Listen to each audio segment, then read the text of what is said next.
All right, we are back and welcome to the next edition of the Stronger Together podcast experience. And I'm extremely excited. We've had so many great guests. I've had so many opportunities to meet impactful educators. Last night I met three new, well, some I knew before, but had a chance to interview them live and talk about their experiences both in the classroom and their opportunities at FETC in a few weeks. I would say a few months, but I was just on a call with our next guest, really reviewing her impactful presentations and her work. And we just kept saying, like, oh my gosh, it's like 3 weeks away. And it just built up that excitement. And I want to have a chance for you to meet her and hear all the great things that she is doing, has done, and will continue to do. So I want to welcome in Lauren all the way from Georgia. How are you doing tonight? Hey, I'm doing great. I'm really excited to be here. Thank you so much for having me on, Matthew. Of course, of course. So we're for those individuals who don't know you or your work, tell us where you're calling in from and the work that you're doing. So I'm in Fayette, Georgia. That's where I live, anyways. But my school is actually in Clayton County, Georgia, just outside of Atlanta. I am a school librarian in a middle school. You know how middle school can be. It's Sure. fun, exciting every day. Oh yeah, that's Uh, one way to put it for sure. So actually, I have a background teaching high school English and special education, and so it's my second year as a school librarian in a middle school, and things are going great. Oh, that's Um, good. yeah, in perspective, things are going great. So Right, right. they're reading, they're having fun, they're utilizing the media center. That's what I'm all about, reading and technology, and the media center is the perfect space for that. Absolutely. And you were sharing earlier that this is only your second year as a librarian. Yes, and So what did honestly, you do before that? I taught high school English. I Okay. taught high school English for 8 years and special education for 2 years. So why And the switch from high school to middle school, or to teaching to librarian. teaching to being a librarian? I wish that I would have found this job years ago. Okay, why is that? It is the best job ever. It is so much fun every day.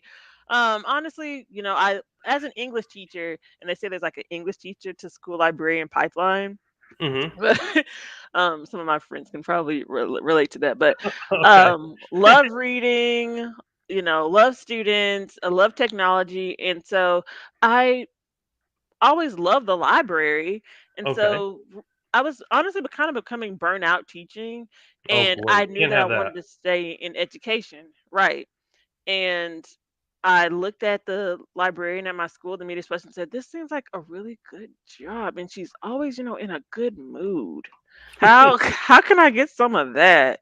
Right. And so I started hanging out in the library at school a lot more and kind of dissecting what she was doing, and got into actually an instructional technology program, and then a school library program.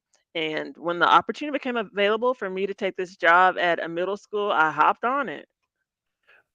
Well, so you say you hopped on it, but it's been quite interesting last couple years in education. So how would you describe hopping on it? Like, what do you like about this? You came on saying, "I love this job." Why? What do I love about being a school librarian is like, if being a teacher is like being a mom, then being the librarian is like being the cool auntie. Like Okay, and why the do you say kids that? the kids come and see me. It's a totally different relationship to have with your students when you're not their teacher. So I'm still their teacher librarian. I still assess them and work with their teachers, but it's a whole different capacity when they just see you every now and then sporadically, as opposed to being on their schedule and they have to come see me and I have to be, Right, right. strict disciplinarian. Um, it's a whole different vibe. And I love sharing my love for reading with them. There's so many amazing new books coming out, so many incredible, diverse books that I wish I had when I was their age, that I'm able to share with them in the library.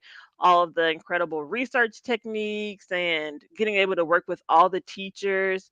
I didn't realize that as a teacher, the teachers don't know everybody. Like the No, librarian they don't. knows everybody. You know everybody. You know all the teachers. You know the students. You're the hub of the school. You're the heartbeat. Right, right. And it's been great because I feel like I've been able to bring new life into my school and really make the library the heart of the school. And so it is just a happy job. Of course, now there's some pitfalls. Oh, and everything, right? Yes. And there's I had a steep learning curve. Um, but there's so much joy to be had and found in every day. It really, really makes me happy. I used to have almost the Sunday scaries every Oh, night, going Sunday nights before Monday and being like, God, I really don't want to go to work. And as a librarian, I haven't felt that. well, Just it's a peace that I've found, a peace and happiness. oh, So well, that's wonderful. And one of the things I wanted to kind of dive into is when I was looking at some of the work that you were doing, I saw your Twitter background, read with all these wonderful books. So I would love to hear your story behind bringing this to life. isn't that just so pretty? It's really nice. I honestly can't remember like where I got the inspiration to make that from, but like if something gave me that idea, but I knew I wanted to make some type of rainbow looking poster, Okay. the gradient colors. I wanted to, show a rainbow, and I wanted it to be a lot of diverse books. And I Okay. wanted to say read. Oh, now I remember. Okay, do Okay. you Go. remember there would be like those posters probably in the library and it'd have like a celebrity or something and it say read Yes. on it. So I took the read and I ran with it. And so I took all of these brand new books because the covers on the books are just so gorgeous. They say don't judge books by their covers. We judge books by their covers. And Okay. these ones are so nice. And so I put them into this rainbow order and stuck read on there and Okay. put it on my page, and I printed it out as a huge poster thanks to my friend DJ. Okay. She made one for her too. That's on my Instagram. It's so funny the story behind that. But anyways, yeah, and so made this really pretty read poster and actually was able to share with a lot of people. They said they put it up in their libraries and um I think I was gonna make it a shirt at one point. Like it's just so cute. Yeah, It's really I cute. like it. No, and I think, just the visual from the beginning is awesome, but you also do a lot with your resource around diverse reads and on your website. And tell me where your interest in that comes from. So again, just promoting reading is really about finding books that connect with your students. And some kids find pleasure in books that are about characters that aren't like them. And a lot of them find pleasure in books that are about characters that look like them. And when I was in middle school, I maybe had, Sharon G. Fleck, The Skin I'm In. Mhm. Um, I definitely read some older books that I shouldn't have read. I won't mention that. But I wish that I had Amari and the Night Brothers when I was in middle school. I wish that I had Sincerely Cicely when I was in middle school. And to have all these amazing books about these diverse populations, I wish that I had that, and so I'm just really all about pushing that to my kids, and showing them what all is out there because it's almost like a renaissance in children's literature, and I just want to share that because it is great quality content that's coming out, and it's so reflective of our world, and it's an exciting time. Despite all of these treacherous book bans that are coming about, there are amazing things that are happening, and my salute is to all of the good librarians fighting the good fight and community members who support them and authors who continue to do amazing writing. Absolutely. And if you haven't had a chance to see Lauren's work, check out her Twitter handles down below. And we were talking a little bit about her website and some of the resources. Diversity Speaks, which is on her site. The website's down below. But you also have other resources like tutorials and different videos on there. So what else is on your resource page that individuals would see coming to your site? So some different things that I'm really passionate about is just kind of teaching teachers and educators how to use things. Being in the school kind of made me realize that they don't know how to do some things that I might take for granted or assume that others know how to do. So I really try to use that space to tell them about Pear Deck, one of my most favorite programs. I Okay. love Pear Deck so Yeah, much. definitely a great resource. I'm all about Pear Deck. I show them how to do that. Some good Google resources. Of course, the diverse reads are there. And basically, just little basics. To me, anyways, about how to use some technology things are on my resource page. Little walkthroughs, videos Nice. how to use those technology. Awesome. So make sure to check that out. There's a lot of resources there, some tutorials, all sorts of great work. And you're going to be adding to that because you are a featured speaker at FETC down in New Orleans. So how did that come about? I know, it's so random. No, I don't think so. The work you do, I don't think it's random. No, it's not random. It's totally not random. So I was actually at my state conference, GLMA, and got an email and a DM from Miss Jennifer Womble inviting me to be a featured speaker. Oh, nice. And yeah, and I was very surprised and really excited, but I had never heard of FETC. And so I reached out to my friend mentor Casey Boyd and was like, "What is FETC? Like, should I do this?" And she's like, "Oh yeah. Oh yeah, they're legit. You should do it." I'm like, "Okay, so what am I going to present on?" And we talked and she helped me come up with some ideas. Um but yeah, so that's how that came about. And then I, got back to Jennifer and was like, "Yeah, I'll do it." And so now it's next month, It's and that was next this month. summer. Yeah, and I've known Jennifer for God almost like 5 or 6 years, and she doesn't just randomly hand out these golden tickets. So you've been doing some great work. You've been on the radar, and she's wonderful at spotting talent. So when you asked yourself, what am I going to do? What are you going to do? What are some of the things that our participants are going to see when they're down there? So I've got some really great sessions lined up.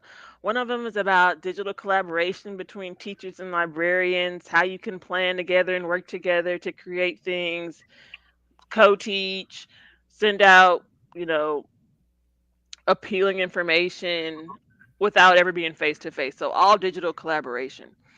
I'm really excited about that session because it's a lot of goodies in there that I've used, because a lot of times teachers don't want to come to the library, or they're in class or they're busy. So really taking advantage of how we can work together asynchronously. Sure. So that's one of my presentations. Another is all about Pear Deck All right. and a crash course in Pear Deck that I'm co-presenting with Amber Trout from Peer Deck, and we'll be talking about how to use it and the basics. Getting into it. It's a workshop. You can sign up for and learn about how to do it, and we'll help you create a whole lesson from start to finish using Peer Deck. Another session that I'm doing is Got you Social busy, Media that's for 101. sure. What was that? They have you busy for sure. Yeah, I'm really, really busy. Um, is Social Media 101 with Geneva Muhammad, one of my teacher librarian friends, and we'll be talking about, getting the most out of social media, how to plan, create, and schedule content. So a lot, yeah, a lot. I'm So excited though. It's gonna be fun. what are you most excited about? New Orleans, the beignets. Okay, well, besides that, so besides the food, No, I'm really excited about going to FETC and meeting some amazing people, networking, making relationships, and just sharing the amazing things that you can use technology for to make technology work for you. okay, and so what works for you? How do you learn? How do I learn? Well, I'm Like, what are big some on things that work for you? what works for me with technology is definitely outsourcing.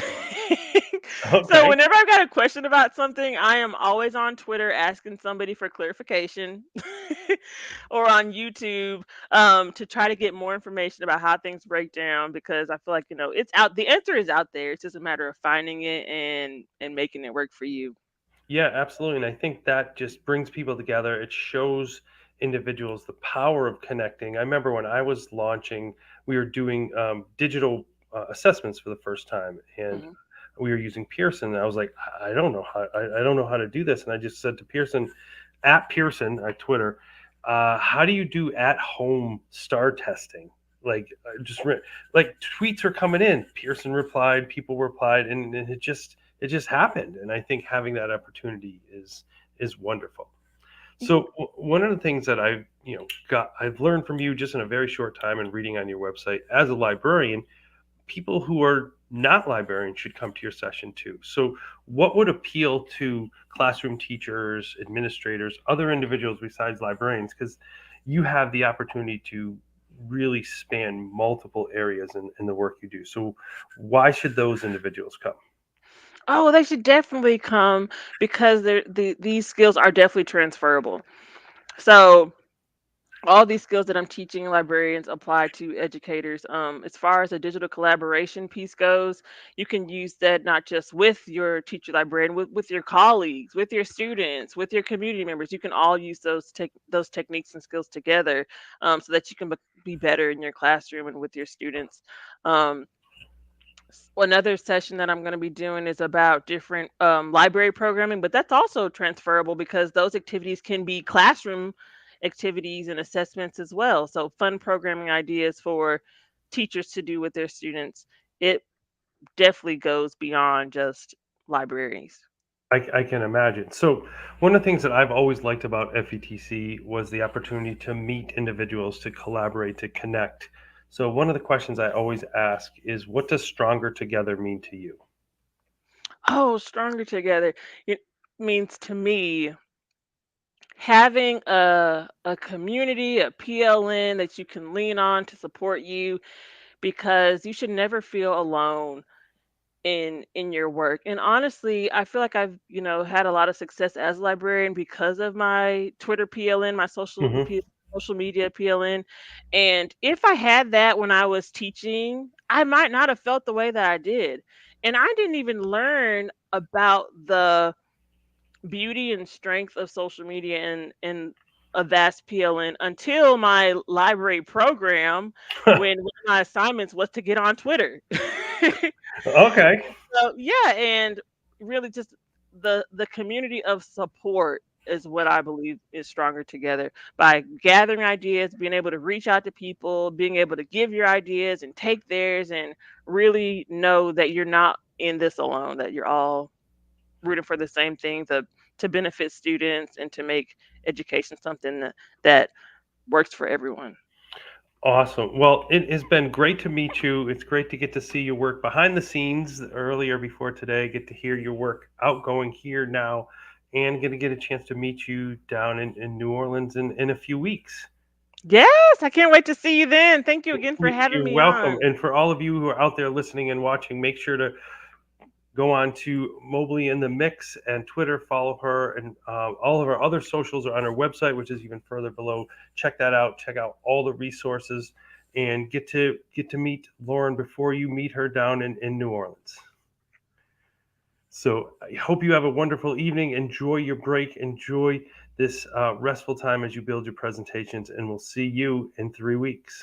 Okay, thank you so much again. You have a great one, and I'll see you soon. See you soon. And for all of our viewers out there and listeners, thank you for continuing to tune in. We're going to have a great lineup of more of our FETC presenters. And as we say, stronger together, we always say, put we over me. Have a good night, Lauren. Have a good night.